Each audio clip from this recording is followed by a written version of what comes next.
అండి, welcome to MCV. ఈరోజు మనం టేస్టీ చికెన్ ఫ్రై ప్రిపేర్ చేసుకునే విధానం చూద్దాం. ముందుగా బాగా క్లీన్ చేసి ఉంచుకున్న 1/2 kg చికెన్ తీసుకోవాలి. అందులోకి 1 టీ స్పూన్ వరకు ఉప్పు, 1/2 టీ స్పూన్ పసుపు, 1 టీ స్పూన్ అల్లం వెల్లుల్లి పేస్ట్, 1 టీ స్పూన్ ధనియాల పొడి, 1/2 టీ స్పూన్ గరం మసాలా, 1 లేదా 2 స్పూన్ల వరకు కారం, ఉంటే కొంచెం చికెన్ మసాలా, అలాగే 1 టీ స్పూన్ నిమ్మరసం, 2 స్పూన్ల వరకు పెరుగు వేసుకొని బాగా కలుపుకొని ఒక 20 నిమిషాల పాటు మ్యారినేట్ చేసుకోవాలి. ఇప్పుడు చికెన్ ఫ్రైకి కావలసిన మసాలాని ప్రిపేర్ చేసుకుందాం.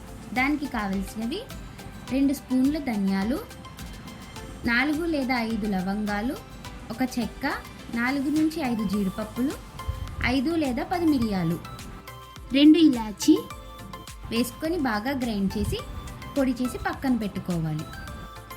ఇప్పుడు స్టవ్ మీద కడాయి పెట్టుకొని 5 నుంచి 6 స్పూన్ల వరకు ఆయిల్ వేసుకొని ఆయిల్ హీట్ అయ్యాక ఒక తరిగిన ఉల్లిపాయ ముక్కలు వేసుకొని అందులోకి 2 నుంచి 3 పచ్చిమిర్చి, కరివేపాకు, అలాగే 1/2 చెంచా అల్లం వెల్లుల్లి పేస్ట్ వేసుకొని ఒక 3 నిమిషాల పాటు బాగా వేయించాలి.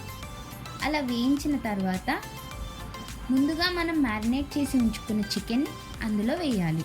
నూనె పైకి తేరేదాకా మగ్గించాలి. మనం ముందుగా ప్రిపేర్ చేసి ఉంచుకున్న మసాలాను ఒక 2 స్పూన్ల వరకు యాడ్ చేయాలి.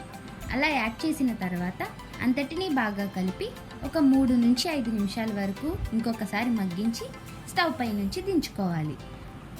ఎంతో టేస్టీ అయిన chicken fry ready. Please do subscribe to MCV for more content.